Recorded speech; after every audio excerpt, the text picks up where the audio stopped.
Tes 1, 2, 3. Kita mulai saja. Bismillahirrahmanirrahim. Assalamualaikum warahmatullahi wabarakatuh. Alhamdulillahilladzi arsala rasulahu bil huda wa dinil haq lidhhirahu 'alad dini kullihi wa kafa billahi syahida. Asyhadu an la ilaha illallah wahdahu la syarikalah wa asyhadu anna Muhammadan abduhu wa rasuluhu la nabiyya wa la rasula ba'da. Amma ba'd. Alhamdulillah, puji syukur kepada Allah Subhanahu wa taala pada pagi hari ini di hari Sabtu tanggal 15 Februari 2025 atau 16 Sya'ban 1446 Hijriah, kita bisa berkumpul di Masjid Arkan. Alhamdulillah untuk kegiatan Tabligh Akbar. Kalau jamaah yang pekan lalu hadir juga, alhamdulillah pekan lalu kita juga mengikuti kajian dari guru kita yaitu Ustadz Zainal Abidin. Dan alhamdulillah pada hari ini kita juga kedatangan guru kita juga yaitu Al-Ustadz Aminur Bait Hafizahullahu Ta'ala. Jamaah rahimani rahimakumullah, ini ada perubahan konsep. Ya, awalnya kajian, tapi Ustadznya minta untuk pakai talk show karena biar nggak ngantuk gitu katanya. Taib barakallahu fikum, sebelum dimulai izinkan kami untuk menyampaikan yaitu biografi dari Ustadz Aminur Bait yang mungkin jamaah sekalian belum tahu gitu ya. Untuk Ustadz Aminur Bait, beliau asli Lamongan, Jawa Timur. Lalu beliau tahun 2002 merantau ke Yogyakarta untuk menempuh kuliah di jurusan teknik. Jadi beliau lulusan teknik dari UGM.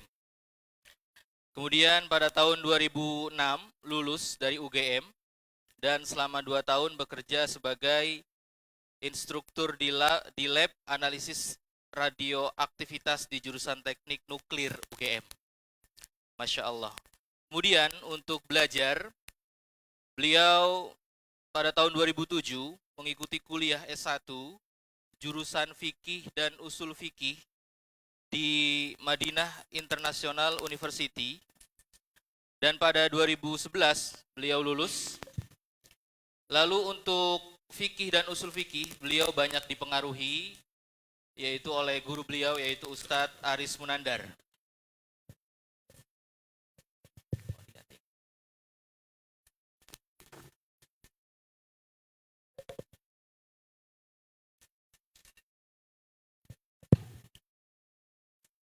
Taib, untuk aktivitas beliau saat ini yaitu sebagaimana yang kita tahu, beliau menjadi pembina di situs konsultasi syariah.com dan pengusaha muslim.com.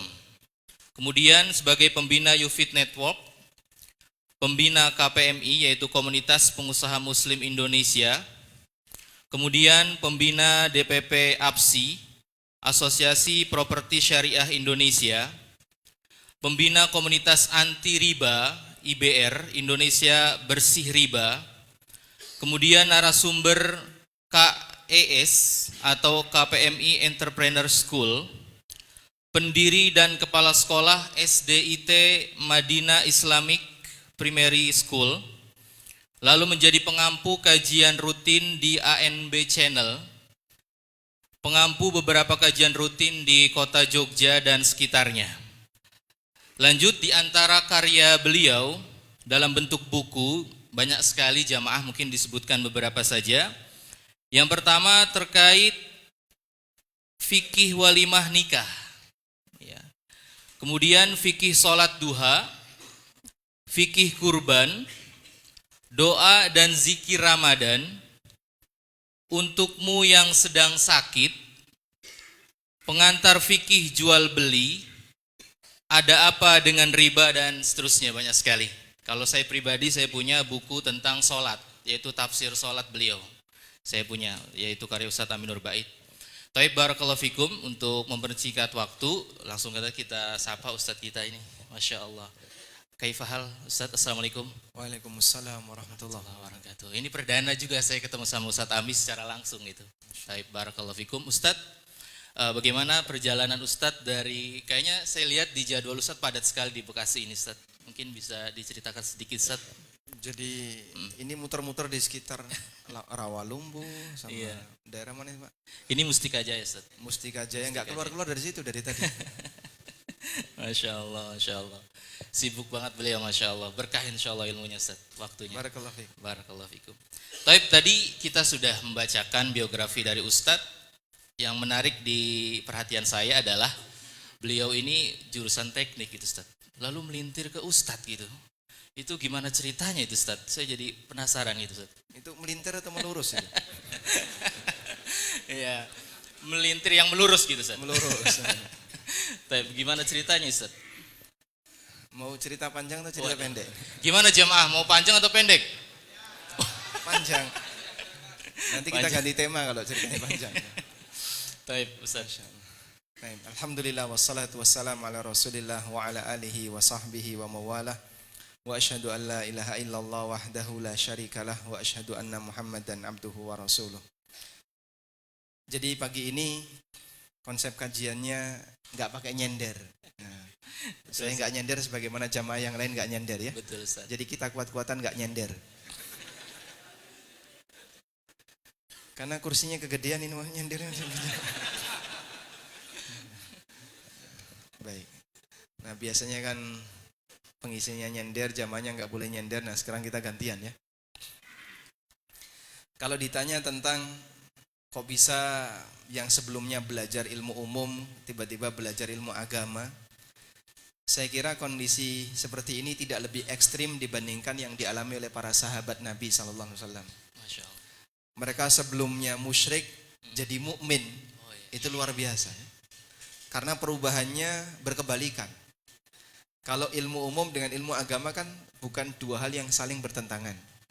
Tapi kalau ilmu sihir sama ilmu agama, nah itu baru yang bertentangan. Andai kan saya penyihir kemudian kok bisa jadi ustadz, nah itu heran. Tapi alhamdulillah saya tidak pernah belajar sihir, tidak pernah belajar kesyirikan, walhamdulillah. Sementara kalau misalnya ditanya latar belakangnya dari ilmu umum kemudian bisa belajar ilmu agama, sebenarnya kita semuanya punya peluang yang sama. Karena Allah Subhanahu wa taala menjadikan Islam sebagai rahmatan lil alamin, wa ma arsalnaka illa rahmatan lil alamin. Tidaklah aku mengutus Muhammad kecuali sebagai rahmat bagi seluruh alam. Dan konsekuensi dari pengakuan ini bahwa agama ini adalah rahmat bagi seluruh alam, berarti kita mengakui agama ini bisa dipelajari oleh siapapun. Gak ada istilahnya ada orang yang gak bisa belajar Islam, itu gak ada. Semuanya pasti bisa mempelajari agama Islam. Mungkin ada bagian yang dilakukan oleh manusia yang tidak bisa dilakukan oleh orang lain. Sebagai contoh ya, seorang yang dia berprofesi sebagai aparat misalnya. Aparat penegak hukum atau aparat angkatan bersenjata. Untuk bisa naik ke pangkat tertentu, dia harus melalui proses khusus. Misalnya terjun payung atau nembak berapa kali tidak boleh meleset, begitu ya. Baru dapat naik pangkat. Dalam Islam nggak ada. Untuk disyaratkan kamu jika ingin meningkatkan takwa harus terjun payung dulu, itu ada nggak Pak? Andai kan ada seperti itu, hanya orang tertentu saja yang bisa. Tapi dalam agama kita tidak demikian. Agama ini dijadikan oleh Allah sebagai sesuatu yang mudah. Siapapun bisa mempelajarinya, sebagaimana siapapun bisa melaksanakannya. Kecuali ketika kondisi uzur. Allah Maha Adil. Orang sakit bisa bertakwa enggak? Orang sakit bisa. Orang miskin bisa bertakwa? Bisa. Sebagaimana orang sehat bisa bertakwa, orang kaya bisa bertakwa. Semuanya punya peluang yang sama. Tinggal apakah kita mau mendekat ataukah tidak. Karena itu Allah menyatakan dalam Al-Quran, وَلَقَدْ يَسَّرْنَا الْقُرْآنَ لِلذِّكْرِ فَهَلْ مِمْ مُدَّكِرِ. Sungguh kami telah mudahkan Al-Quran ini untuk diambil pelajaran. فَهَلْ مِمْ مُدَّكِرِ. Tinggal apakah kamu mau belajar atau tidak. Karena Allah sudah memberikan banyak kemudahan. Nggak ada yang sulit untuk belajar masalah fikih, tidak ada yang sulit untuk belajar masalah akidah, masalah tauhid. Semua materi agama itu mudah. Yang sulit itu kalau ada orang melakukan penyimpangan, terus kita luruskan, nah itu yang sulit. Berarti harus membantah dia dulu, dia punya alasan syubhat apa yang membuat dia itu menyimpang, baru kemudian kita luruskan ke arah yang benar. Bagian itulah yang membuat ilmu ini jadi rumit. Padahal sebenarnya ilmu agama yang diajarkan Nabi SAW itu sangat mudah.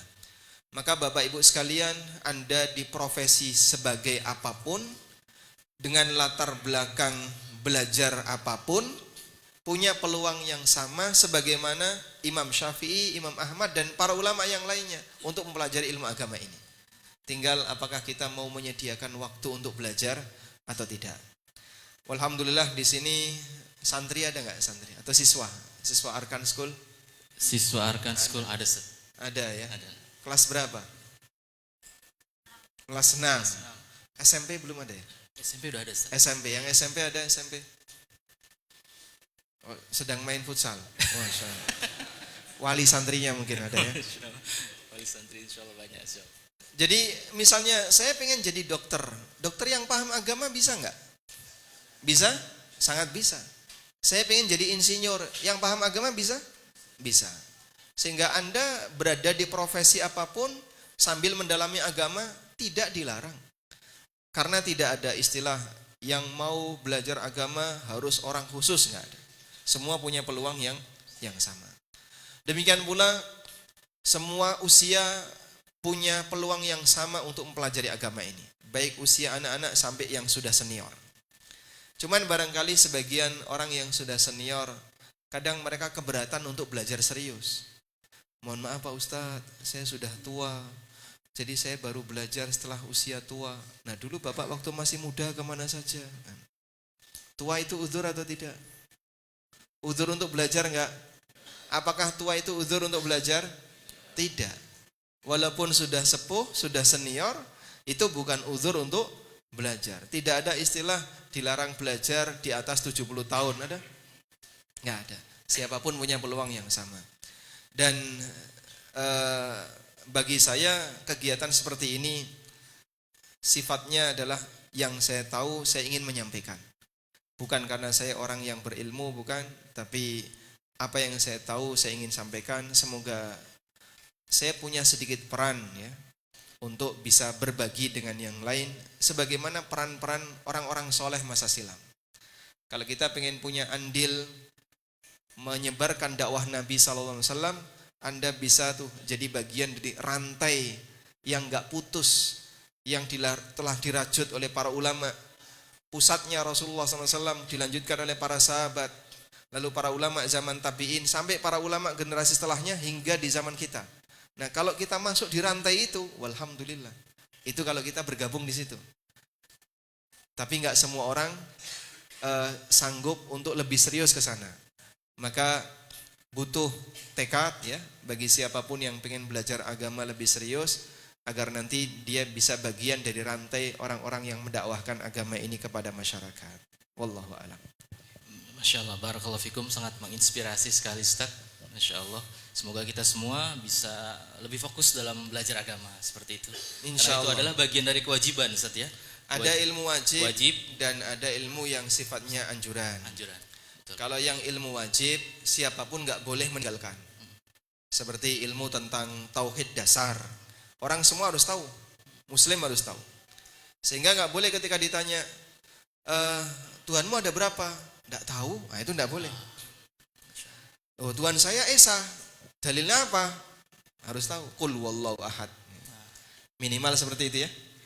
Sehingga bagian ilmu seperti ini orang nggak boleh tidak tahu. Sampai ketika ada orang ditanya, yang ngasih rezeki kamu siapa? Nggak tahu. Salah atau benar kayak gini? Tidak tahu seperti ini tidak ditoleransi. Setiap orang harus tahu siapa yang ngasih rezeki kamu? Allah. Siapa yang menciptakan kamu? Allah. Di bagian-bagian itu contoh ilmu akidah yang wajib yang harus diketahui oleh setiap orang. Kemudian contoh yang lain dalam masalah ibadah. Gimana cara wudhu yang sah? Nggak ngerti. Sampai ada orang yang junub dia nggak ngerti cara menghilangkan junub gimana sih Pak? Saya nggak ngerti. Masya Allah. Berarti Bapak selama ini kalau junub gimana? Ya tak biarin kering. Kok bisa Pak? Nggak bisa kayak gitu. Ada tata caranya mandi junub. Baru denger ya Mas saya mandi junub. Nah yang model kayak gini dia akan berdosa ketika dia nggak mau mempelajarinya. Bagaimana cara wudhu yang benar?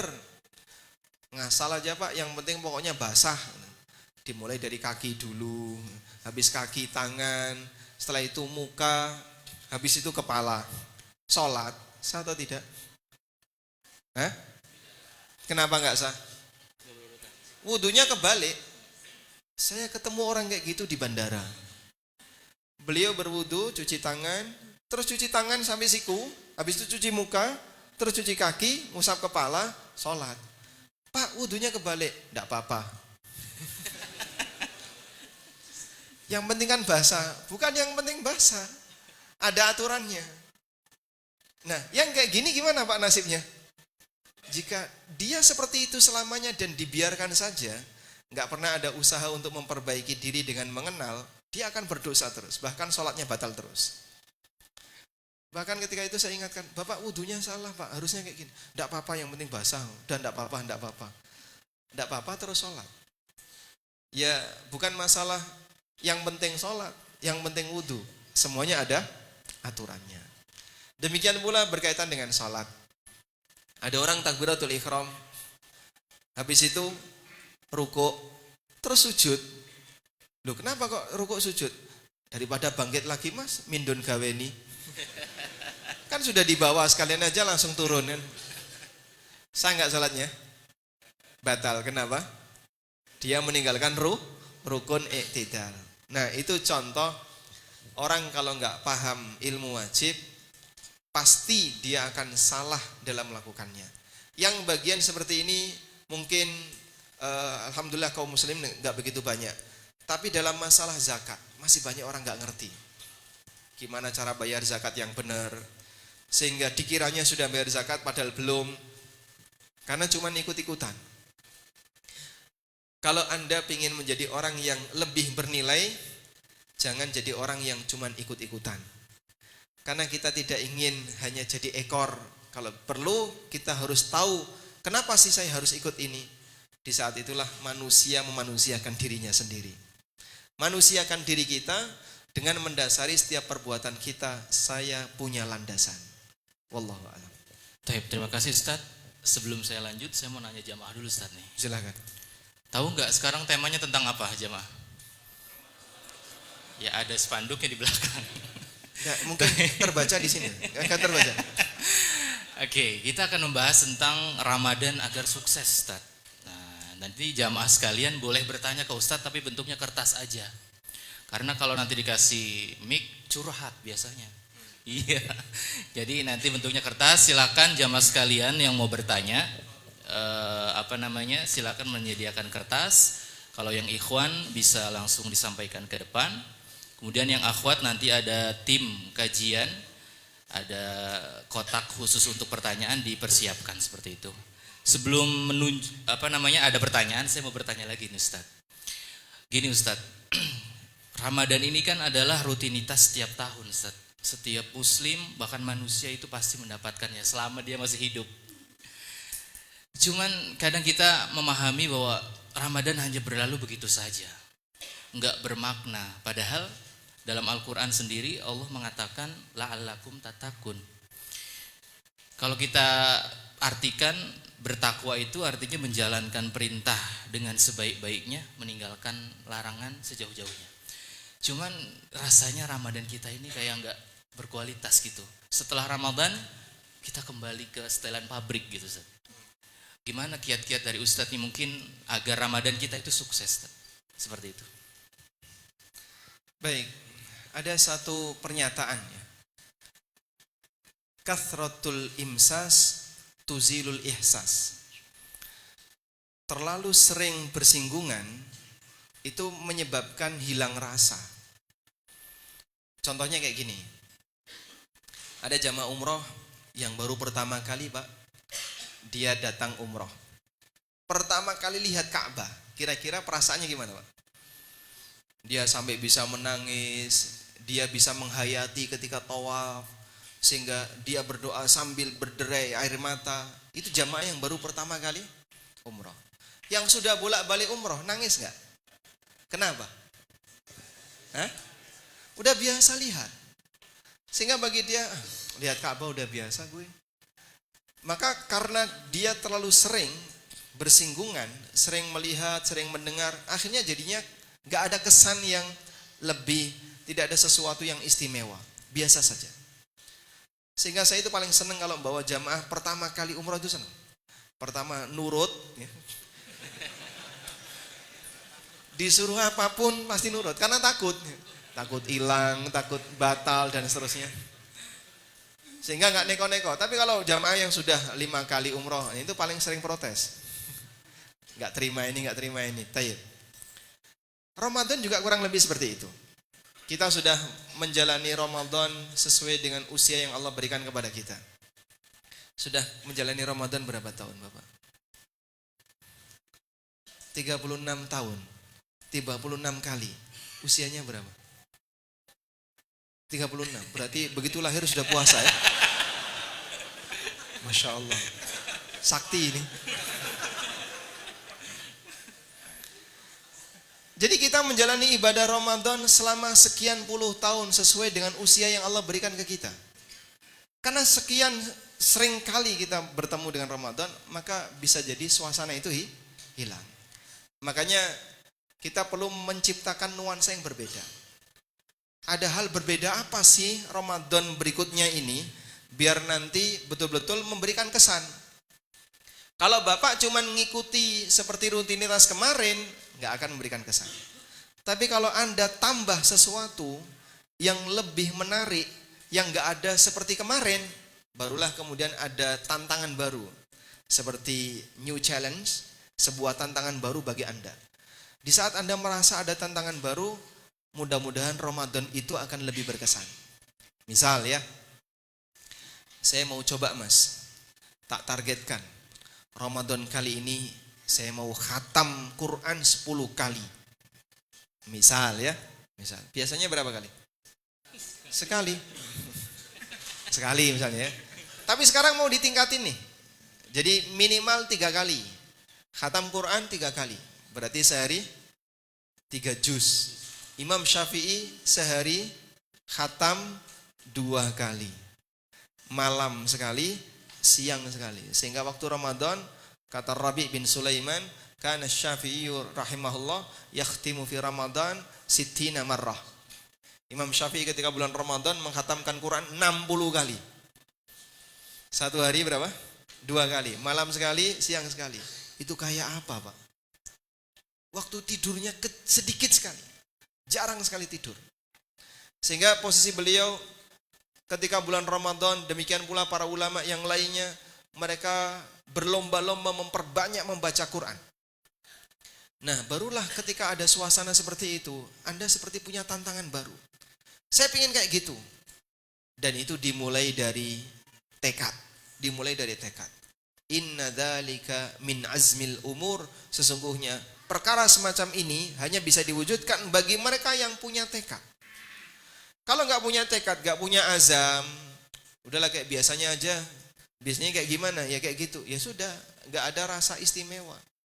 Tapi saat Anda punya program pribadi, yang itu sifatnya sebagai tantangan tambahan, melebihi dari yang kemarin, di saat itulah ada suasana yang baru dalam Ramadan yang akan Anda laksanakan. Maka tips utama dalam hal ini yang bisa kami sampaikan bagaimana agar Ramadan ini lebih berkesan adalah Anda buat Ramadan ini diisi dengan amalan yang belum pernah Anda kerjakan. Contohnya apa Pak? Kalau mau niru Abu Bakar As-Siddiq, ya, sedekah 100% harta itu sanggup nggak? Oh, Masya Allah, 100%. Datang misalnya ke Lazis atau ke siapa, serahkan semuanya. Ini ATM saya, ini nomor PIN-nya, silahkan di-rush duitnya. Sanggup nggak kira-kira? Hah? Nggak sanggup? Masya Allah. Berat Pak ya? Mau Idul Fitri kok malah duitnya nih. Kalau setengahnya sanggup nggak? Seperti Umar datang kepada Nabi SAW kemudian menyerahkan hartanya. Kemudian Nabi SAW tanya sama Umar, apa yang kau tinggalkan untuk keluargamu? Apa jawab Umar? Mithlahu, semisal dengan ini. Berarti beliau sedekah setengahnya. Nah, model seperti itu, Pak. Kita buat sebuah amalan yang sudah pernah kita dengar dilakukan oleh para ulama masa silam. Coba saya bisa nggak sih niru kayak gitu? Ada sesuatu yang baru. Atau misalnya kita sepanjang Ramadan memperbanyak memberi makan orang lain. Jadi belikan beras sejumlah yang cukup banyak. Kita cari ada nggak sih orang pekerja keras yang beliau sampai nggak bisa puasa karena alasan saya kerja keras. Bapak nemu Pak, ini ada orang pekerja bangunan dan beliau karena badannya tidak begitu kuat, kalau kerja sambil puasa nggak kuat. Tapi kalau nggak kerja, dia nggak bisa ngasih nafkah ke istrinya, ke anaknya. Tapi kalau kerja, beliau nggak bisa puasa.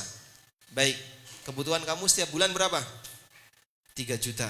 Ya sudah, saya kasih uang 3 juta, nggak usah kerja, fokus puasa, baca Quran, fokus ibadah. Bisa kayak gitu? Selamatkan 1-2 orang pekerja keras, pekerja kasar, yang mereka nggak sanggup untuk puasa sambil bekerja, maka buat mereka sudah tercukupi kebutuhannya, biar mereka bisa puasa. Kalau kita bisa mengentaskan orang kayak gitu Pak, nyelamatin 1-2 orang, insya Allah puasanya dia Pak, Bapak dapat pahalanya. Ibadah dia, Bapak dapat pahalanya. Anda cari sebanyak-banyaknya orang kayak gini. Masih banyak orang yang beralasan tidak bisa puasa karena gara-gara panas, kerja keras, kuli bangunan dan seterusnya. Kita selamatkan mereka. Baik, kalau nggak bisa sendirian, buat program menyantuni orang-orang yang tidak mampu sehingga dia butuh kerja keras, maka kita cukupi dia. Kamu fokus saja ibadah, kebutuhan kamu 1 bulan ini kami yang cukupi. Dengan cara seperti itu, mudah-mudahan ada banyak orang yang terselamatkan ibadahnya. Mungkin bisa Anda buat program yang lain, misalnya saya mau 1 bulan di masjid saja, sehingga pasangan suami istri sepakat, saya 1 bulan tidak akan pulang ya, paling pulang hanya untuk kepentingan tertentu, mendesak saja. Nah, program-program seperti itulah yang insya Allah kalau kita lakukan akan membuat Ramadan ini lebih berkesan. Tapi kalau sama seperti biasanya, maka Ramadan dulu dan sekarang sama saja. Jadinya seperti kaidah tadi ya, kathratul imsas tuzilul ihsas. Terlalu sering bersinggungan akan menghilangkan kesan di perasaan. Wallahu a'lam. Masya Allah, tadi poin penting yang saya tangkap dari Ustadz Ami sampaikan adalah yang pertama memiliki tekad untuk memperbaiki diri gitu Ustadz ya di saat bulan Ramadan. Kemudian tadi juga dijadwalkan hal-hal yang harus kita lakukan apa saja. Membuat program yang lebih menantang. Wah, siap jamaah menantang ini kita. Siap ya, Masya Allah. Baik Ustaz, tantangannya apa? Tantangannya apa? Nah itu pertanyaannya. Ngantuk sama banyak tidur ya. Gitu Ustaz, kadang kita sudah buat jadwal tapi kita terdistraksi Ustaz, karena banyaknya mungkin kegiatan. Bagi bapak-bapak biasanya kerja, ibu-ibu biasanya sibuk di ngurusin rumah atau anak gitu.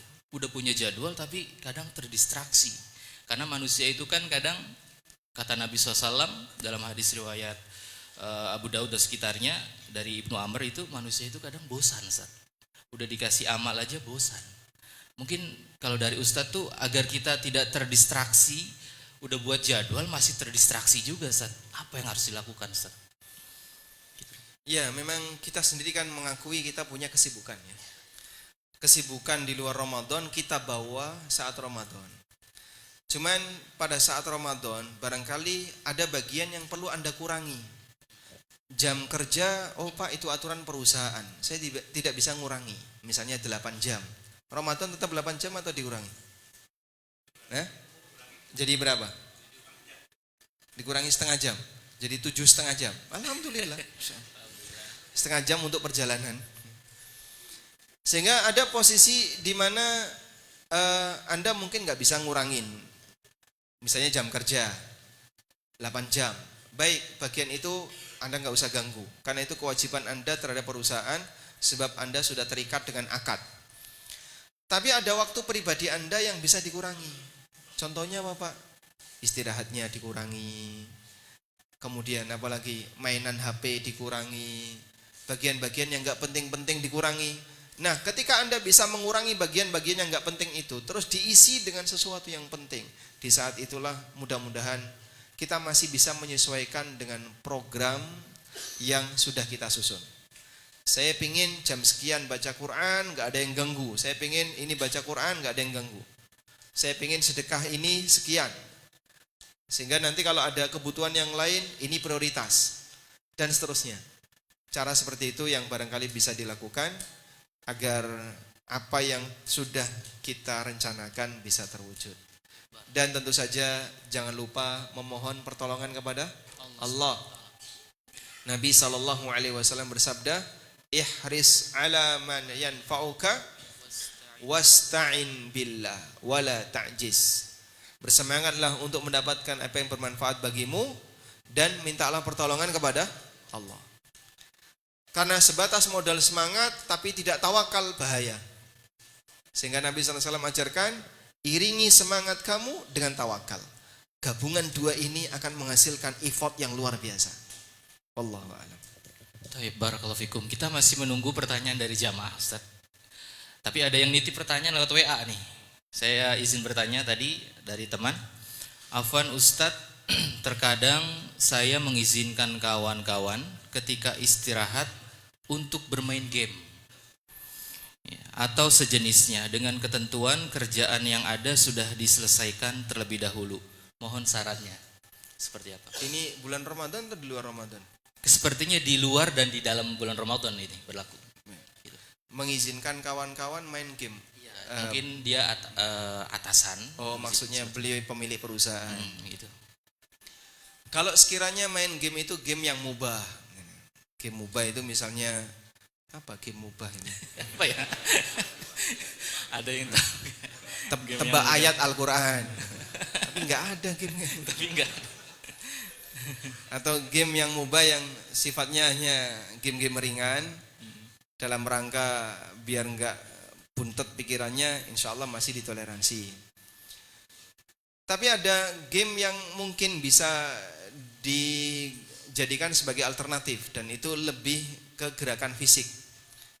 Kami dulu waktu di kantor Yufid ya, kita disediakan tuh tempat untuk bermain, playground untuk yang dewasa.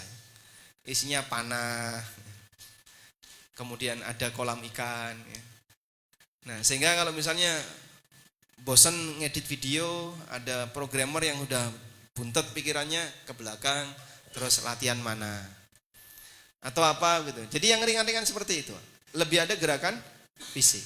Insya Allah itu akan lebih bermanfaat daripada sebatas game online atau menggunakan komputer atau yang lainnya. Wallahu a'lam. Izin bertanya lagi nih dari jamaah. Puasa adalah amalan yang Allah langsung yang akan membalasnya. Maksudnya seperti apa? Bukankah semua amal, semua Allah yang memberikan balasan? Itu Ustaz. Baik. Nabi SAW pernah bersabda, Allah Ta'ala berfirman, jadi ini hadits qudsi. Nabi SAW mengatakan, Allah berfirman, kullu amali ibni Adam lahu illa sauma fa innahu li. Semua amalan Bani Adam itu miliknya kecuali puasa. Puasa itu milikku. Maksudnya adalah dilihat dari bentuknya, semua amal itu kelihatan. Salat itu kelihatan enggak, Pak? Kelihatan. Sedekah kelihatan enggak? Kelihatan. Secara umum amal-amal itu kelihatan. Kecuali puasa. Puasa itu tidak kelihatan. Sehingga orang ketika berpuasa, kalau dia tidak pernah menceritakan kondisi dia sedang berpuasa, orang lain nggak bakalan tahu. Itulah yang dimaksud fa innahu li, puasa itu milikku. Artinya hanya Allah yang tahu kalau si A ini puasa. Ada banyak sekali orang yang ketika puasa dan masyarakat nggak pernah tahu kalau ternyata yang bersangkutan itu puasa, nggak kelihatan. Lalu karena nggak kelihatan, maka Allah berikan jaminan, Kamu tidak mendapatkan pujian dari siapapun. Wa ana ajzi bihi. Nanti aku sendiri akan memberikan balasan. Dan ini salah satu di antara dalil bahwasanya balasan puasa itu tidak sama sebagaimana balasan amal yang lain. Karena kalau Allah sendiri yang balas, dat yang maha pemurah dan maha kaya, kira-kira seberapa besar yang akan diberikan? Besar sekali. Karena itu puasa disebut amal sabar. Nabi SAW pernah bersabda, sum syahras sabri, berpuasalah di bulan sabar, wa thalathatu ayyamin min kulli syahr, dan 3 hari setiap bulan. Apa yang dimaksud dengan puasa di bulan sabar? Bulan sabar yang dimaksud bulan Ramadan. Nabi SAW menyebut bulan Ramadan dengan bulan sabar. Kenapa disebut sebagai bulan sabar? Karena inti dari amalan puasa itu sabar. Puasa itu ada gerakan khusus nggak, Pak? Sebutkan gerakan khusus dalam puasa. Hah? Nggak ada. Ada bacaan khusus nggak? Apa bacaan yang menjadi rukun puasa? Ada? Hah? Bacaan yang menjadi rukun puasa ada nggak? Nggak ada. Maka puasa itu amalan yang tidak ada gerakan khusus, tidak ada bacaan khusus. Diam saja puasa itu. Makanya puasa secara makna bahasa artinya al-imsak. Al-imsak, menahan diri. Sehingga kalau ada orang teriak imsak, imsak, itu artinya puasa, puasa gitu. Karena makna imsak secara bahasa apa? Puasa. Orang itu sudah ngejak puasa sebelum waktunya. 10 menit sebelum fajar terbit dengan teriakan imsak. Imsak secara makna bahasa, puasa secara makna bahasa artinya imsak, menahan diri. Nah, maka seorang hamba ketika puasa itu hakikatnya dia cuman ibadah sabar, menahan diri. Tidak makan, tidak minum, tidak melakukan hubungan badan, tidak ngomong jorok, kemudian tidak maksiat, tidak melakukan tindakan yang dilarang, agar tindakan dia dalam menahan diri bisa lebih maksimal. Dah? Maka karena puasa adalah ibadah sabar, pahalanya mengikuti kaidah pahala sabar. Bagaimana pahala sabar? Innama yuwaffas sabiruna ajrahum bighairi hisab. Sesungguhnya pahala bagi orang yang sabar itu dipenuhi bighairi hisab, tanpa hitungan. Pahala sabar itu tanpa hitungan. Nah, pahala puasa tanpa hitungan. Allah sendiri yang ngasih. Makin sabar ketika puasa, makin besar nilai pahalanya. Makanya ketika puasa, Anda seperti belajar banyak bersabar. Bersabar tidak gampang emosi, bersabar untuk nahan lapar, bersabar untuk nahan haus, bersabar untuk capek, bersabar ngantuk, semuanya kan gak enak ya. Bersabar untuk apalagi banyak membaca Quran, bersabar untuk nahan berbuat maksiat. Bulan sabar. Nah, karena banyak sabar, maka Allah berikan pahala tanpa batas. Wallahu a'lam. Baik, barakallahu fikum. Lanjut atau gimana Ustaz? Mau bertanya sama jamaah? Katanya tadi ada hadiah nih dari panitia. Gimana? Kita kasih hadiah dulu kali ke jamaah. Hadiahnya ada nggak? Hadiahnya katanya apa? Tapi nggak jelas ini. Dari Masya Allah. Masya Allah. Hadiahnya 6 Al-Quran saku ya. Oh, Masya Allah. Ini baik. Silakan Ustaz, mungkin apa namanya, Ustaz bertanya langsung ya. Langsung boleh. Gini aja saya tanya, di antara jamaah yang kira-kira sudah punya komitmen khatam 10 kali, silakan. Khatam 10 kali. Khatam 10 kali. Gak ada yang mau jawab, Ustaz. Masya Allah, Masya sudah Allah. angkat tangan. Barakallahu fikum. Khatam 10 kali ya. Masya Allah. Baik. Silakan. Santri bukan? Santri. Oh, panitia. Masya Allah. Tidak masalah. Panitia boleh nggak dapat hadiah? Oh, boleh. Boleh. Boleh. Boleh, boleh. Baik. Karena 10 kali. Ustaz. Selain panitia yang komitmen khatam 5 kali. Ayo. Oh. Ada 2 ya. Ada 2. Baik. Selain panitia ya, Ustaz ya? Yang Itu satu panitia. Oh, yang satu panitia. Yang satu panitia. Oh, berarti jadi Pak, satu aja. Balik satu. Balik satu. Balik satu. Baik. Baik, ini untuk yang lain. Silakan. Oke. Sekarang saya yang mau ngasih hadiah. Ada voucher jajan. Nah, Masya Allah. Ada yang mau voucher jajan dari Fried Chicken Sabana. Kalau ini pertanyaannya nggak usah terkait puasa lah. Ya. Siapa di sini yang anaknya paling banyak? Yang banyak anak ada berapa Pak? Oh 8. Masya Allah. Oh 7. Mohon maaf 7. Ada yang mau mengalahkan Bapak? Ada lagi yang lebih daripada 7? Ada? Oke, Masya Allah Bapak silakan. Kasih 7 voucher kan? 7 voucher ya? Waduh, gimana nih 7 voucher? Gimana panitia? 7 voucher? Semua? 1 Pak itu. Izin. Untuk yang ahwat silakan juga, tadi pertanyaan sama juga, siapa yang paling banyak anaknya juga sama. Karena yang ahwat juga ada vouchernya Pak Ustaz. Nanti istri beliau kan. Istrinya beliau betul. Oh, iya benar juga istrinya beliau nanti ya. Masya Allah, Masya Allah. Lanjut lagi di sini yang jarak dari sini ke rumahnya yang paling jauh. Di mana Pak? Depok. Aduh, Masya Allah. Ada lagi selain Depok? Cikampek, ada? Siapa? Cikampek. Masya Allah. Oke, Masya Paling Allah. jauh Cikampek. Paling jauh, ada lagi selain Cikampek? Oke, izin untuk disampaikan. Sama dikasih mushaf. Sama dikasih mushaf juga dari Ustadz. Masya Allah, barakallahu fikum. Oke, kita lanjut lagi Ustadz. Ada pertanyaan dari para jamaah. Ini terkait fikih Ustadz, fikih puasa. Saya mau bertanya, apakah setelah sholat tarawih kita masih boleh sholat tahajud? Seperti itu. Apakah setelah sholat tarawih kita masih boleh sholat tahajud? Pertama begini, ulama beda pendapat, boleh enggak kalau kita sudah sholat 11 rakaat kemudian nambahi lebih dari 11. Memang kita akui dalam hal ini ada dua pendapat. Ada yang mengatakan enggak boleh, sehingga kalau sudah 11 ya sudah maksimal 11. Dan ada yang mengatakan boleh lebih dari 11. Dan jumhur ulama mengatakan boleh lebih dari 11. Karena tidak ada dalil yang membatasi. Adanya dalil yang menyebutkan kebiasaan. Tapi menyebutkan kebiasaan itu tidak sama dengan membatasi. Sehingga kebiasaan Nabi SAW kalau qiyamul lail beliau sholat kalau enggak 11 rakaat 13 rakaat. Tapi hadis itu tidak menunjukkan bahwa itu adalah pembatasan. Dan Nabi SAW pernah ditanya oleh seorang sahabat, kaifa qiyamul lail, seperti apa cara qiyamul lail?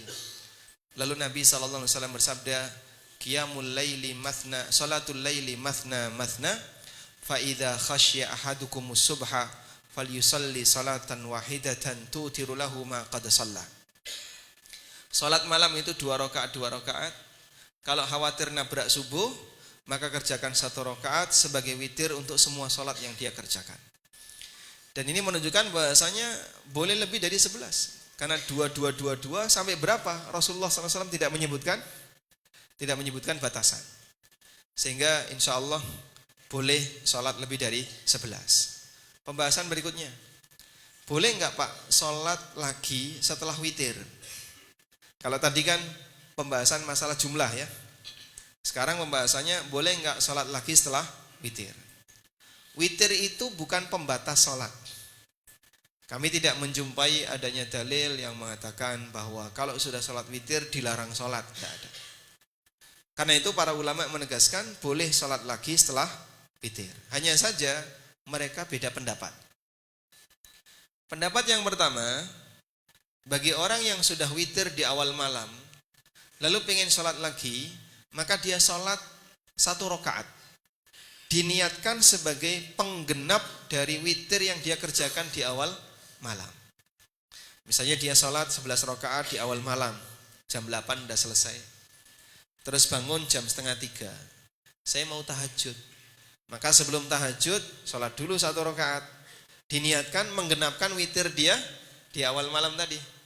Setelah itu silahkan sholat 2, terus sholat witir lagi di penghujung. Nah, seperti ini pendapat Hanafiyah. Kemudian pendapat yang kedua, bagi orang yang sudah witir di awal malam lalu mau tahajud, dia boleh nambahi jumlahnya berapapun, tapi tidak boleh witir lagi, sehingga langsung 2 sampai yang dia inginkan. Dan ini pendapat jumhur ulama. Mana dari dua pendapat ini yang lebih mendekati? Pendapat yang kedua. Jika kita perhatikan untuk pendapat yang pertama, berarti orang ini witir berapa kali? 3 kali. Witir awal malam, witir pembatal, witir akhir malam. Jadinya witir 3 kali. Nah, ini enggak benar ya. Seharusnya witir itu berapa kali? 1 kali. Sehingga kalau sudah witir, jangan witir lagi. Dan Nabi SAW melarang, la witrani fi lailatin, tidak boleh ada 2 witir dalam semalam. Wallahu a'lam. Oke, ini ada pertanyaan lagi, lumayan banyak pertanyaan Ustaz. Dalam kondisi terlambat sholat isya dan tarawih dan mendapatkan jamaah sudah sholat tarawih, yang lebih roji kita sholat isya terlebih dahulu atau ikut tarawih? Jazakallah khair. Baik. Apabila Masya Allah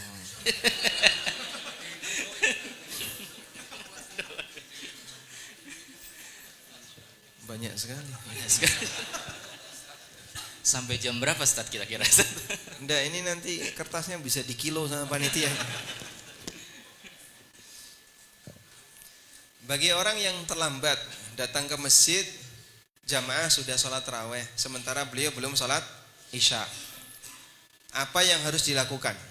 Apakah langsung ikut tarawih padahal dia belum sholat isya? Atau pilihan yang kedua, ikut bergabung dengan jamaah niat sholat isya sementara imamnya tarawih? Atau dia sholat tarawih sendiri, lalu setelah itu ikut bergabung, atau dia sholat isya sendiri kemudian ikut bergabung sholat tarawih sedapatnya? Pilihlah jawaban yang paling benar. Yang mana? Isya sendiri, nggak ikut berjamaah. Sholat isya bergabung, ikut berjamaah. Baik. Niatnya beda dengan imam. Untuk pilihan yang pertama, langsung tarawih padahal dia belum sholat isya, ini nggak boleh. Karena definisi qiyamul lail itu sholat yang dikerjakan setelah isya. Sehingga kalau tarawihnya ingin dihitung sebagai qiyamul lail, ya seharusnya dia sholat isya dulu. Kecuali kalau misalnya dia sholat itu dengan niat sholat sunnah mutlak, antara maghrib dan isya itu boleh sholat sunnah. Kemudian yang kedua, dia sholat isya sendiri, setelah itu nyusul tarawih. Seperti ini diperbolehkan, apalagi menurut pendapat yang mengatakan tidak boleh ada beda niat antara imam dan makmum. Kemudian pendapat yang ketiga, gabung dengan imam, imamnya sholat tarawih, kita sholat isya. Dan insya Allah ini yang lebih kuat, karena diperbolehkan adanya beda niat antara imam dan makmum. Boleh adanya beda niat antara imam dan makmum. Niatnya imam sholat tarawih, sedangkan makmumnya sholat isya, diperbolehkan. Wallahu a'lam. Ya, begitu imamnya salam kan nambahi lagi Pak 2 rakaat. Sehingga jangan ikut salam ya. Nanti batal. Taib, ini lanjut lagi Ustaz. Ustaz izin bertanya, kalau puasa nanti harus menjalankan kemoterapi, bagaimana cara membayar hutang puasa? Apakah dengan fidyah saja atau harus diqodho dan fidyah atau diqodho saja? Pilihan yang diberikan dalam Al-Quran itu hanya 2. Yang pertama qodho, yang kedua fidyah. Dan adanya gabungan antara qodho dan fidyah yang kami tahu itu ijtihad dari para ulama. Salah satu di antara pertimbangannya adalah ketika orang meninggalkan puasa karena alasan yang tidak cukup kuat, maka dia nanti qodho plus fidyah sebagai hukuman. Sebagai contoh ya, ada wanita haid yang dia punya utang puasa. Sampai Ramadan berikutnya belum selesai. Dia utang misalnya 7 hari haid. Masuk Ramadan berikutnya, Ramadan tahun depan, 7 hari itu belum selesai. Masih berapa? Masih 5 hari. Tapi ini sekarang sudah masuk Ramadan. Ya, nggak mungkin dia qadha Ramadan di bulan Ramadan. Nggak bisa. Sehingga Ramadan tahun ini fokus dengan puasa tahun ini. Selanjutnya, nanti dia qadha setelah Ramadan ini berakhir. Dan dia berkewajiban bayar fidyah sebagai hukuman karena dia menunda puasa qadha-nya. Karena dia bersalah dalam hal ini, dia berdosa. Wanita yang menunda qadha Ramadan sampai masuk Ramadan berikutnya tanpa uzur berdosa. Karena dia melebihi dari batas waktu. Selanjutnya untuk yang kemo. Kemo itu membatalkan atau tidak? Kalau bentuknya mengkonsumsi sesuatu melalui oral ya, diminum atau dimakan atau apapun, jelas ini batal. Karena terhitung sebagai apa? Makan atau minum. Kemudian yang kedua, kalau kemonya melalui suntik Pak, disuntik obat kemo, itu batal atau tidak? Para ulama merinci sebagai berikut. Suntikan itu ada 2. Pertama ada suntikan nutrisi, seperti infus, itu suntikan nutrisi. Sehingga ada orang yang puasa tiap hari, tapi diinfus terus. Hidup enggak? Hidup. Dan dia enggak merasa kehausan, tidak merasa lapar. Kenapa? Diinfus. Infus ini semakna dengan makan minum. Maka infus seperti ini statusnya apa? Batal. Bisa membatalkan puasa. Tapi kalau suntikannya bukan suntikan nutrisi, suntikan obat, itu kan ada dosisnya ya. Sehingga hanya boleh diberikan sebanyak sekian mili. Cuman dikit aja. Nah itu bukan makanan, tapi obat. Nah obat yang tidak dikonsumsi, yang tidak dimakan secara oral, tidak membatalkan puasa menurut pendapat yang lebih kuat. Obat yang dikonsumsi melalui suntik, tidak oral, insya Allah yang lebih kuat tidak membatalkan puasa. Karena itu tidak terhitung sebagai kegiatan makan minum. Meskipun ada juga yang berpendapat, oh itu membatalkan puasa. Semakna dengan oral, karena dia dimasukkan ke dalam badan. Wallahu a'lam. Kemudian kalau beliau nggak sanggup puasa karena sakit, maka yang benar qadha atau fidyah? Jika masih ada peluang untuk sembuh, qadha. Tapi kalau nggak ada peluang untuk sembuh, fidyah. Wallahu a'lam. Barakallahu fikum. Kita lanjut lagi Ustaz. Ustaz, jika orang tua sudah meninggal, kemungkinan ada hutang puasa karena haid, tapi kita tidak tahu jumlahnya. Bagaimana kita sebagai anak membantu membayar qadha puasa tersebut? Anda menduga-duga tapi tanpa dasar kan bingung ya. Ini ibu jangan-jangan puasa punya utang puasa karena haid. Nah, jangan-jangannya itu berapa persen? Kalau nggak ada data, ya hukum asalnya nggak ada. Kalau nggak ada data, nggak ada bukti, hukum asalnya tidak ada. Sehingga Anda boleh qadha atas nama mayit jika Anda punya bukti yakin bahwa yang bersangkutan punya utang puasa dan nggak sanggup bayar. Maka dibayarkan fasamahu waliyuhu, maka dibayarkan, dipuasakan oleh walinya. Bisa anaknya, saudaranya maupun yang lain. Wallahu a'lam. Baik. Ini Ustaz mungkin pertanyaan dari saya dulu Ustaz terkait pembatal puasa Ustaz. Saya dengar pembatal puasa di salah satu masjid bahwa memasukkan barang ke lubang, kayak lubang hidung, lubang telinga itu membatalkan puasa Ustaz. Kalau katanya itu adalah salah satu pendapat di mazhab Syafi'i. Mungkin bisa dijelaskan Ustaz terkait pembatal-pembatal puasa agar kita memahami betul gitu Ustaz. Tayyib. Pembatal puasa intinya adalah makan minum, intinya ya.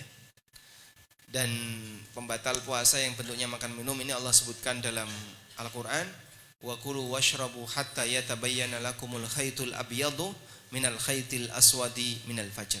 Silakan makan minum sampai jelas bagi kalian terbit fajar, benang putih di atas benang hitam, yaitu terbit fajar. Berarti makan minum ini pembatal puasa. Selanjutnya Allah juga berfirman, yada'u ta'amahu wa syarabahu min ajli. orang ini meninggalkan makanan dan minumannya, wa syahwatahu, dan syahwatnya, min ajli, karena aku, maka akulah yang akan memberikan balasan untuknya. Nah, untuk kegiatan yang semakna dengan makan minum, maka masuk kategori pembatal puasa. Contoh yang semakna tadi, ngerokok, itu semakna ya. Sehingga ngerokok batal nggak puasanya? Batal. Contoh yang lain, suntik infus, batal puasa? Batal. Karena ini semakna dengan makan minum. Termasuk juga cuci darah. Ada fatwa yang disampaikan oleh para ulama, orang yang cuci darah itu juga batal puasanya karena dia semakna dengan makan minum. Selanjutnya, kalau memasukkan benda ke dalam telinga, ke dalam hidung, apakah batal puasa? Itu semakna dengan makan minum enggak? Misalnya membersihkan telinga pakai cotton bud, atau membersihkan hidung pakai cotton bud ya. Karena nggak ada cotton bud, pakai pensil misalnya. Masya Allah ya. Apakah puasanya batal? Nah, sebagian itu melarang karena bisa menciptakan suasana lendir di tenggorokan, terus seperti menelan sesuatu. Nah, itu yang menjadi alasan kenapa dilarang. Saya nggak tahu kalau tadi disebutkan itu dalam mazhab Syafi'iyah dan pertimbangannya apa, saya nggak tahu. Namun yang lebih tepat adalah bahwa tidak semua kegiatan menelan sesuatu batal puasa. Lidah itu setiap saat kita telan. Kita ngomong seperti ini, kadang menelan ludah, dan kadang tidak sengaja. Karena posisi ludah dia muncul di luar kesadaran, termasuk di antara gerakan tanpa sadar ya. Demikian pula dahak. Kadang ada dahak yang sulit untuk dihilangkan. Pak, tiba-tiba plong, tapi masuk Pak. Seperti itu batal nggak puasanya? Mau kita keluarkan nggak bisa. Udah berusaha tetap nggak bisa. Nah, yang seperti ini tidak membatalkan puasa karena itu di luar kesengajaan. Kecuali kalau sudah dikeluarkan, ditelan lagi, kan nggak ada kan? Nggak ada ya. Orang nggak bakalan mau yang seperti itu. Karena ketika sudah dikeluarkan, maka dia jadi entitas yang berbeda. Nah, saat ditelan lagi ini bisa membatalkan puasa. Wallahu a'lam. Baik, Ustaz, mungkin minum dulu kali Ustaz. Baik, batal puasa enggak ya?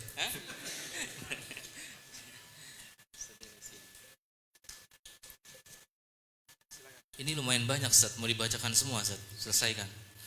Boleh.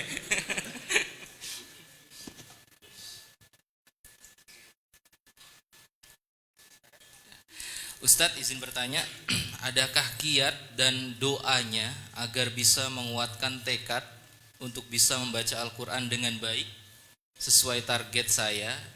Saya sedih karena kendalanya selalu mengantuk katanya. Begitu.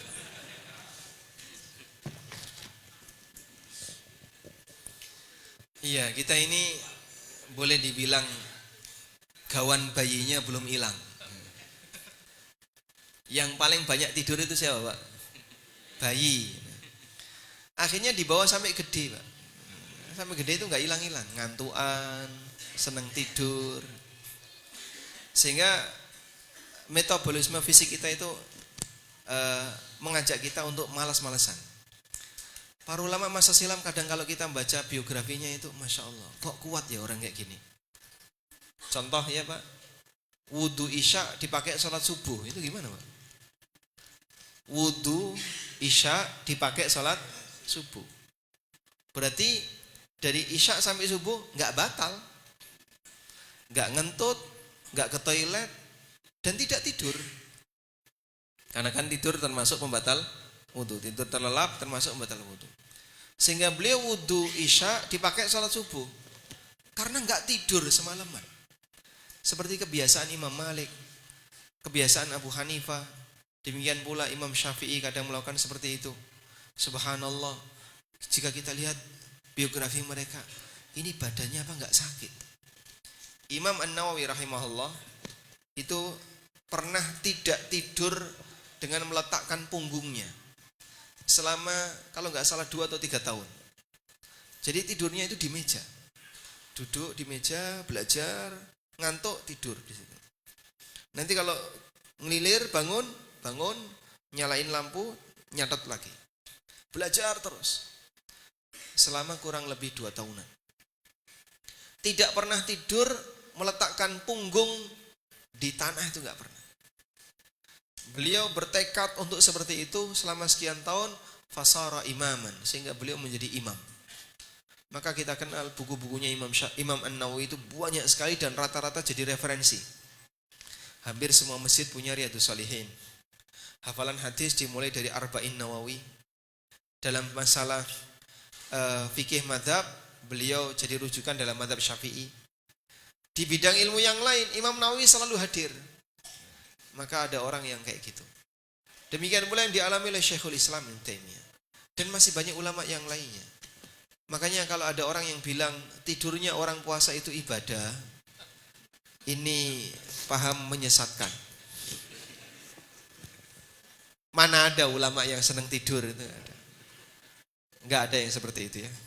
Sehingga coba dilatih diri kita untuk mempersedikit, mengurangi tidur.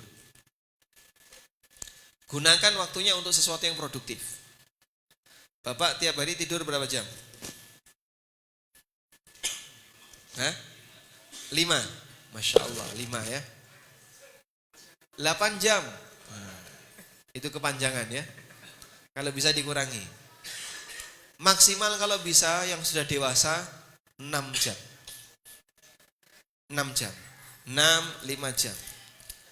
Insya Allah kalau Anda sering melakukan gerak dengan serius, kemudian makanannya dijaga dengan baik, sehat Pak. Karena terlalu lama tidur itu bukan kebiasaan orang-orang soleh masa silam. Ya ini sebagai saran saja, tapi kalau sekiranya Anda kok tidurnya 5 jam sakit, saya nggak tanggung jawab ya. Baik Ustaz, ini ada pertanyaan terkait i'tikaf. Untuk akhwat itu seperti apa Ustaz?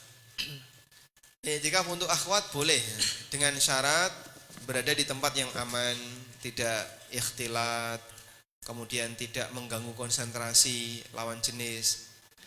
Tapi kalau keberadaan akhwat yang i'tikaf bikin lawan jenis jadi malah nggak fokus karena dengar suara yang di belakang arisan misalnya ya, atau terlalu banyak keluar suara sehingga orang ketika ibadah terganggu, maka sebaiknya akhwat i'tikaf di tempat yang lain.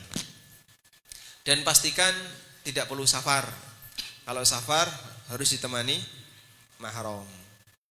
Karena dulu para istri Nabi SAW, para ummahatul mukminin, mereka juga i'tikaf. Nah. Tapi Ustaz, ini ada pertanyaan juga, bagaimana cara mengganti puasa yang terdahulu terlewat sementara kita lupa jumlahnya? Saat itu belum mengetahui hukum qada puasa. Seperti itu. Nah, yang kayak gini cukup banyak ya. Orang kalau sudah punya kewajiban itu kurang begitu perhatian. Utang saja lupa jumlahnya. Bahkan sampai lupa, saya dulu punya utang ke siapa ya? Lupa. Masya Allah. Bapak kalau punya kewajiban, tolong dijaga baik-baik ya. Tanggung jawab itu selesaikan. Kewajiban itu selesaikan. Sehingga kalau punya qada Ramadan, qada puasa, ya dijaga. Dijaga, diingat-ingat jumlahnya berapa, kemudian laksanakan sesuai dengan waktunya. Baik, terus kalau lupa sama sekali gimana Pak? Anda buat gini aja, pendekatan. Kira-kira batas bawah berapa, batas atas berapa? Baik, saya punya qada puasa tidak kurang dari 20 hari, tidak lebih dari 30 hari. Nah, jadi ada batas bawah, batas atas. Nah, setelah Anda buat batas bawah, batas atas, Anda pilih yang paling atas. Nah, karena tidak kurang dari 30, berarti antara 20 sampai 30 ini meragukan. Jangan-jangan saya punya qada puasa 10 hari tambahannya ini. Maka Anda kerjakan yang 20, lalu Anda tambahkan 10, jadi totalnya 30. Tujuannya apa Pak? Biar Anda lebih yakin kalau kewajiban Anda semuanya sudah selesai. Wallahu a'lam. Baik Ustaz, izin bertanya, Apakah boleh ibu menyusui tidak berpuasa dan menggantinya dengan fidyah? Dan apakah boleh ibu menyusui berpuasa semampunya dan hanya beberapa hari, dan bagaimana membayar fidyahnya? Yang lebih benar, dan ini yang kami ikuti, bahwa ibu menyusui atau hamil nanti ketika tidak puasa maka dia wajib qadha, bukan fidyah, tapi wajib qadha. Meskipun ada juga yang berpendapat fidyah, ada yang berpendapat qadha plus fidyah. Tapi pendapat yang saya ikuti adalah cukup qadha saja dan tidak fidyah. Selanjutnya, boleh nggak misalnya puasa semampunya? Ya silahkan.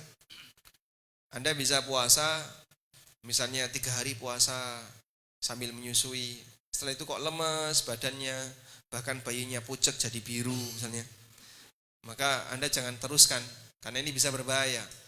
Maka Anda bisa tinggalkan puasa dan nanti qadha setelah memungkinkan untuk ganti di luar Ramadan. Wallahu a'lam. Baik, Ustadz, ini terkait sholat ini, Ustadz. Boleh izin bertanya, Ustadz, bolehkah kita berdoa saat sujud maupun sebelum salam? Jadi selesai salam tidak berdoa sambil mengangkat tangan, melainkan berzikir saja. Ya, kalau Anda bertanya bolehkah, jawabannya boleh. Karena salah satu di antara makna duburis sholat, dubur sholat itu adalah bagian ujung sholat sebelum salam. Ulama beda pendapat dengan makna dubur sholat. Ada yang mengatakan dubur sholat setelah sholat. Ada yang mengatakan duburis sholat adalah sebelum salam. Seperti pesan Nabi SAW kepada Mu'ad, la tada'anna an taqula fi duburi kulli salatil maktubah. Wahai Mu'ad, jangan sampai kau tinggalkan kalimat berikut ini untuk kau baca di setiap dubur salat wajib. Allahumma a'inni ala dzikrika wa syukrika wa husni ibadatik. Dan itu dipahami oleh para ulama bahwa maknanya adalah dibaca sebelum salam. Wallahu a'lam. Masya Allah, syukran Ustadz. Ini ada pertanyaan kayaknya dari siswa nih, Ustadz nih. Bolehkah kita, yaitu murid, semua murid, patungan atau iuran untuk ngasih guru THR?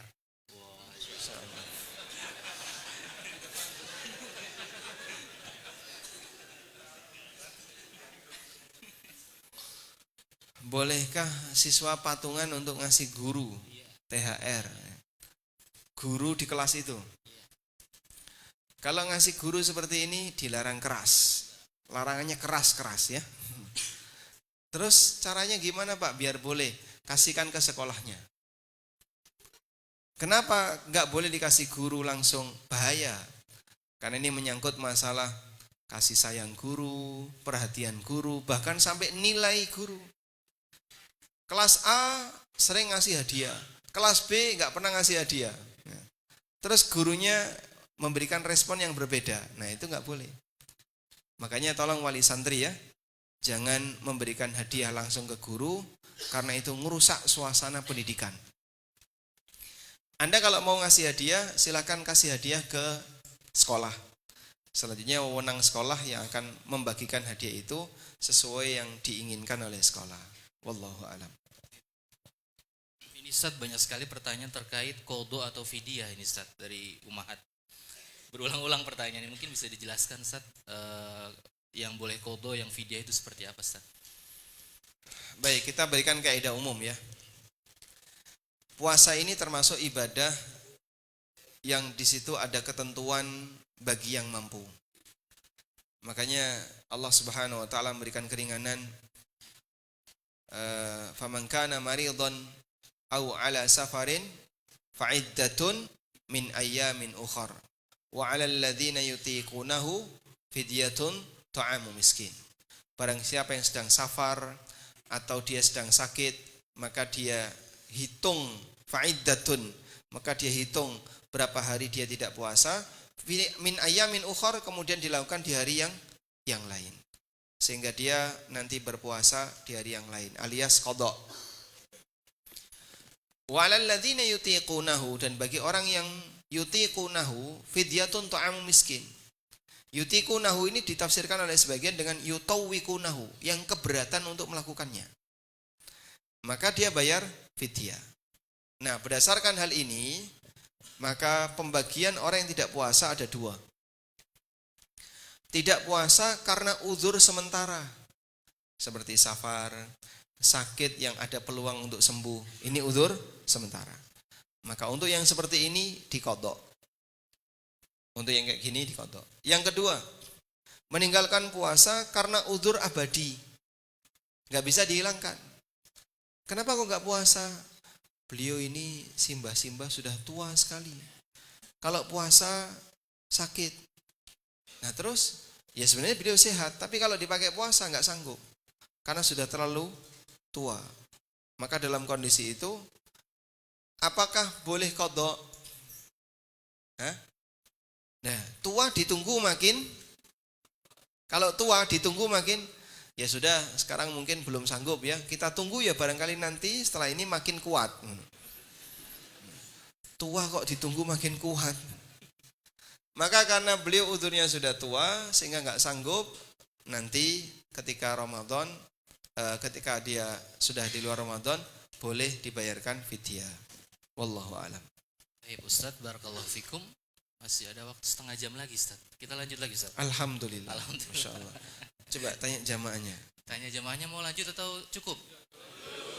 Sampai jam berapa?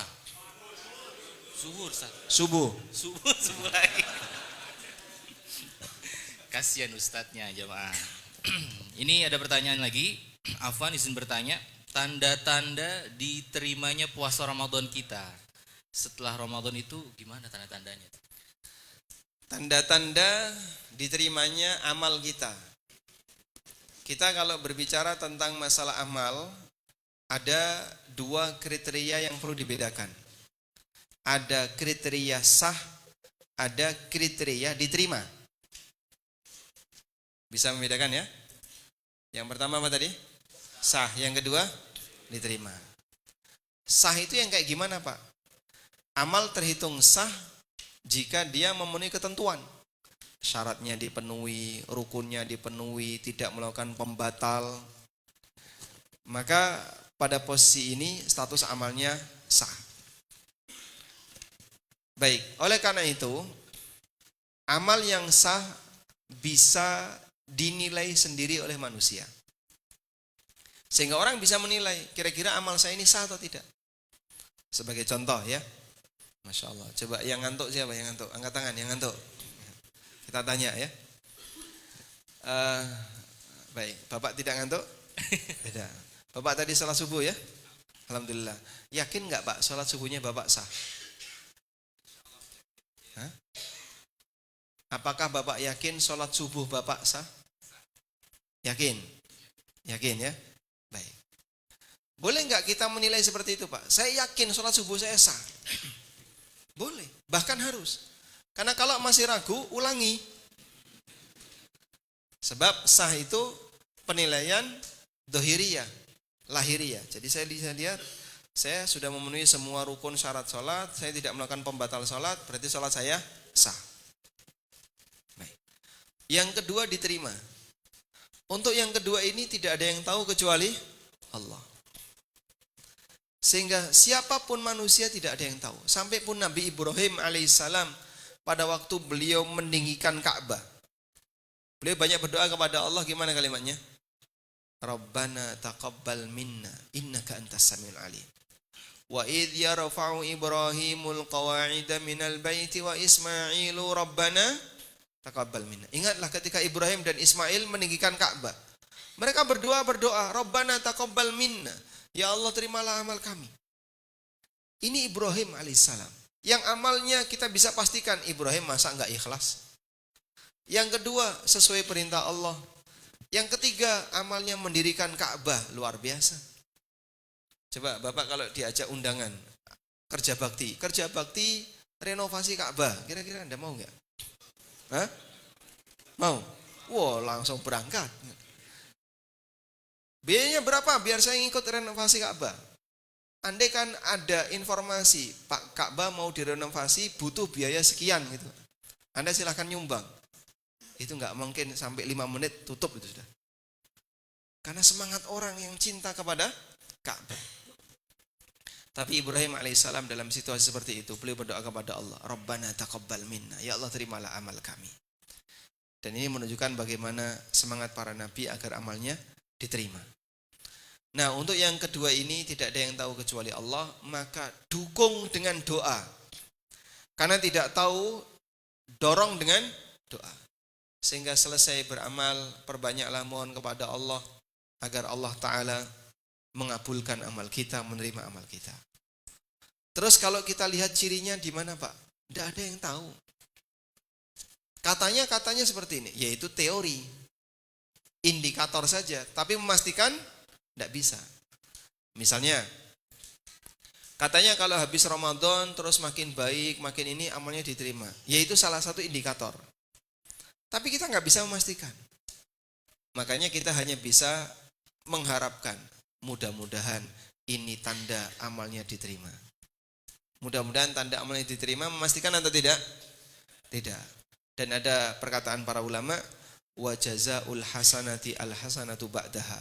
Balasan dari amal soleh adalah amal soleh berikutnya. Sehingga pasca Ramadan kok masih punya semangat untuk banyak puasa, banyak qiyamul lail, banyak baca Quran, bisa jadi itu indikator puasa babak kemarin di bulan Ramadan diterima. Wallahu a'lam. Insyaallah, mungkin kita ngabisin hadiah dulu kali Ustaz untuk jamaah Ustaz. Mohon maaf, ini kan dipajang dari tadi. Monggo Ustaz, monggo Ustaz. Boleh dipakai hadiah enggak? Boleh, Oh, Ustaz, baik, boleh. insyaallah. Baik. Oh, masih banyak. Oh, masih Ustaz. banyak. Baik, ini apresiasi untuk duduk di depan ini. Oh, Masya Allah. Langsung Apa-apa? silakan, Mas. Dikelilingkan. Masya Allah, Masya Allah. Silakan ngambil satu. Piringnya dikembalikan ya nanti ya. Oke, Masya Allah. Mungkin Ustaz ada pertanyaan untuk jamaah. Nah, untuk jamaah yang anak-anak ada berapa? Coba yang anak-anak yang SD, SMP yang angkat tangan. Anak-anak coba. 1, 2, 3. Baik, yang di sini agak banyak ya. Yang hafalannya sudah 3 juz. 3 juz. 3 juz. Ada lagi? Berdiri adik. Berdiri. Oh, Wah, Masya Allah. Masya Allah. Berapa juz? 3 juz. Kelas berapa sekarang? Kelas 3. Ini kelas berapa? 6. Masya Allah. Baik, dua-duanya dapat. Perlu dites nggak?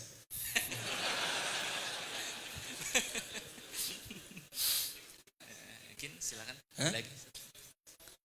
Nah, yang usianya 50 ke atas. Oh, Usia 50 ke atas, angkat tangan. Masya Allah. Udah? Yang 50 ke atas yang hafalannya 5 juz. Loh kan kelas 3 juz. 50 ke atas kan harusnya? 50. Harusnya 30 juz. Yang 50 ke atas yang hafal 2 juz. 2 juz. 2 juz. Wah, belum ada Ustaz. Gak ada yang katakannya. 1 juz saja, juz amma. Oh, iya, Masya Allah ada. Hafal juz amma? Oh, sama itu. 2, Masya Allah, dapat hadiah. Izin. Ada 2 ya, yang 1 di sebelah sana. Apa? Alhamdulillah. Masya Allah. Kita lanjut lagi Ustaz. Lanjut, Pertanyaan ya, masih silakan. banyak, Masya Allah. Pertanyaan ini terkait wudhu saat berpuasa Ustaz. Ini ada seseorang yang meninggalkan berkumur-kumur karena katanya takut batal. Gitu Ustaz. Gimana solusinya Ustaz? Ada satu kisah ini ya. Mungkin Bapak Ibu sudah dengar ceritanya belum?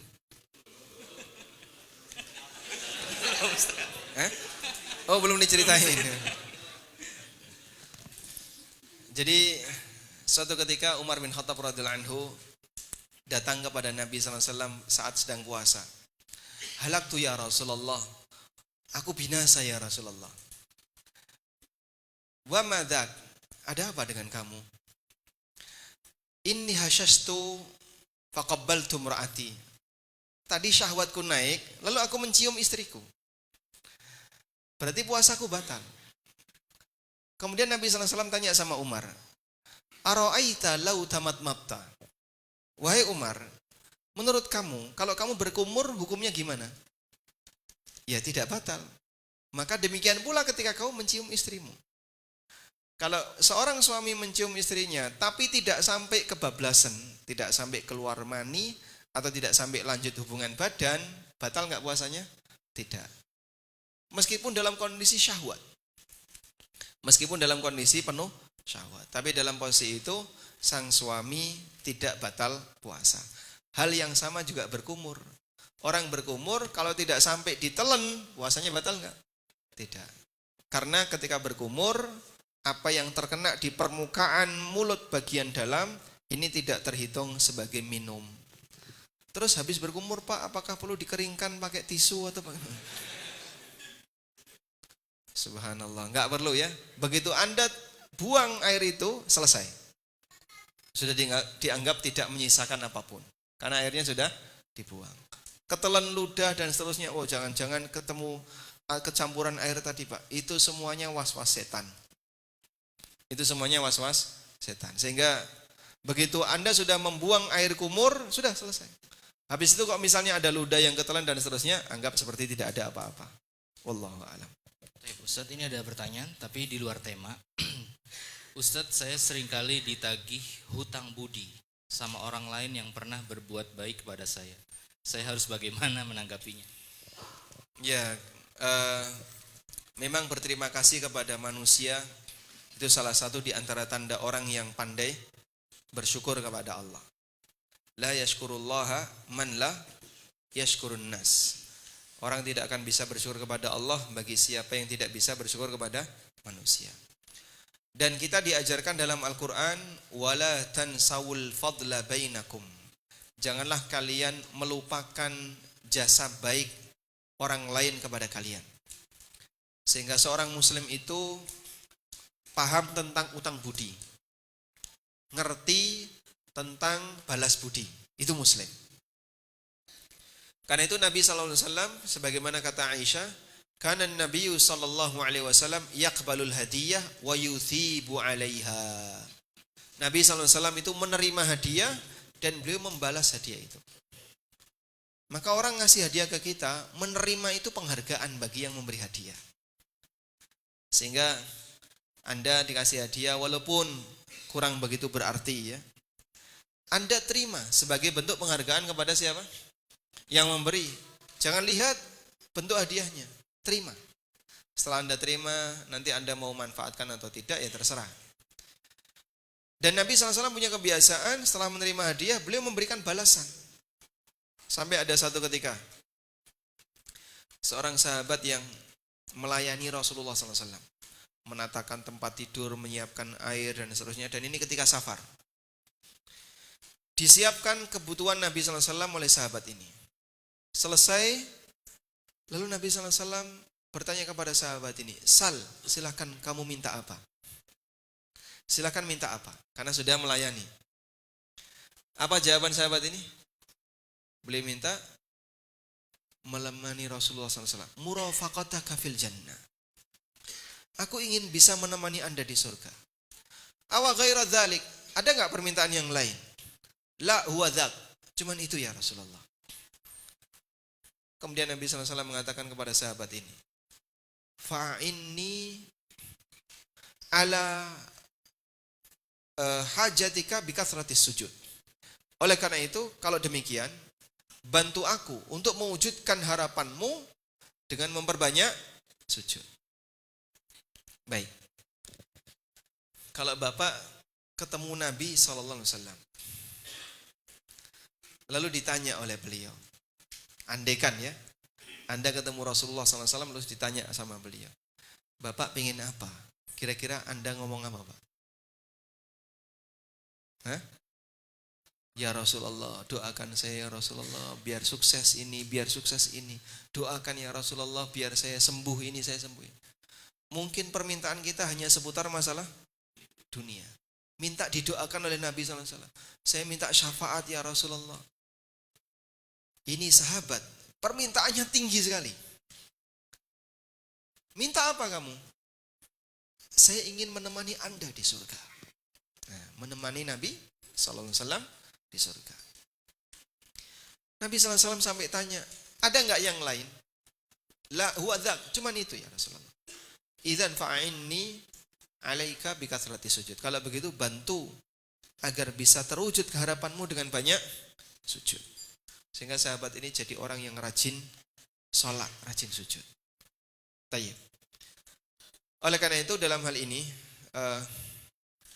seorang muslim seharusnya punya harapan yang tinggi, punya keinginan dan cita-cita yang tinggi. Kalaupun cita-cita yang tinggi itu meleset, ya, paling tidak kan masih berada di bawahnya. Tapi kalau misalnya harapannya, udahlah nggak apa-apa mas, saya cuma dikasih emperan surga, nggak apa-apa. Harapan emperan surga meleset, gimana? Nyemplung neraka. Maka milikinya harapan yang tinggi, doa yang tinggi. Nah, wallahu a'lam. Tadi apa pertanyaannya? Kok jadi lupa? Oh, lupa juga. Alhamdulillah ya. Baik, lupakan saja. Oke, Ustaz, sebelum ditutup. Oh, terima kasih ya. Nah, jadi ini contoh terima kasih ya. Nabi SAW berterima kasih kepada yang lain. Beliau adalah orang yang pandai dalam balas budi. Nah, kalau kemudian orang itu minta kita untuk balas jasa, seharusnya sebelum diminta Anda usahakan, sebelum diminta. Tapi kalaupun misalnya dia minta, upayakan. Baiklah, insya Allah saya usahakan untuk bisa memberikan balas budi bagi Anda. Walaupun bisa jadi yang bersangkutan hilang pahalanya. Yang sudah memberikan kebaikan, lalu dia nuntut balas budi tadi, hilang pahalanya. Wallahu a'lam. Baik Ustaz, masih banyak sekali pertanyaan, cuman karena waktu terbatas, mungkin ada saran atau pesan dari Ustadz agar kita bisa menjalankan ibadah di bulan Ramadan dengan baik dan menjadi sukses gitu seperti itu. Nah, baik, salah satu di antara kriteria orang yang sukses ketika Ramadan adalah ketika dia puasa Ramadan 0 maksiat. Berat ya Pak? Puasa Ramadan sebulan 0 maksiat itu bisa nggak Pak? Nggak bisa? Bisa? Susah. Bisa tapi susah. Sebab yang pertama kita berada di lingkungan yang Masya Allah aurat tercecer di mana-mana. Iya. Belum lagi yang ini Pak, Masya Allah. Yang seperti mendoan ini Pak ya. Kalau sudah dibuka Pak, yang namanya tanpa aurat ada nggak? Ngikutin. Jadi di sekitar kita, lingkungan kita penuh dengan yang namanya maksiat. Dulu yang maksiat masih langka sekali. Jarang orang keluar rumah, perempuan keluar rumah, apalagi buka aurat. Perempuan keluar rumah aja jarang. Dan itu pun kalau keluar tertutup. Orang dulu mereka menjaga diri ketika sedang Ramadan. Abu Hurairah radhiyallahu anhu kalau sudah masuk Ramadan enggak keluar dari masjid bersama murid-muridnya. Dan mereka mengatakan nahfadzu siyamana minal ma'asi. Kami menjaga puasa kami dari maksiat dengan cara duduk di masjid. Karena ketika duduk di masjid potensi maksiatnya lebih kecil. Kalaupun masih ada. Maka ketika di bulan Ramadan tahan diri. Talak bin Habib rahimahullah ketika Ramadan jarang keluar rumah kecuali saat sholat. Sholat selesai pulang masuk rumah, udah nggak keluar rumah. Lebih besar mana potensi maksiat di dalam sama di luar rumah?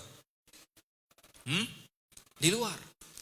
Maka perbanyak untuk menahan diri di dalam rumah, fokus dengan ibadah pribadi, baca Quran untuk menyelamatkan puasa. Sehingga jamaah, mari kita selamatkan puasa kita dari aneka noda maksiat. Sebab itu yang membuat puasa ini jadi gak bermutu dengan cara banyak bertahan. Kalau gak di masjid, di rumah. Kerja saya Pak. Iya saya tahu Anda kerja. Tapi di luar itu Anda fokus untuk kegiatan yang tidak mengundang maksiat. Hindari yang namanya ngabuburit, jalan-jalan, ke mall. Puasa makin rajin belanja, itu lucu.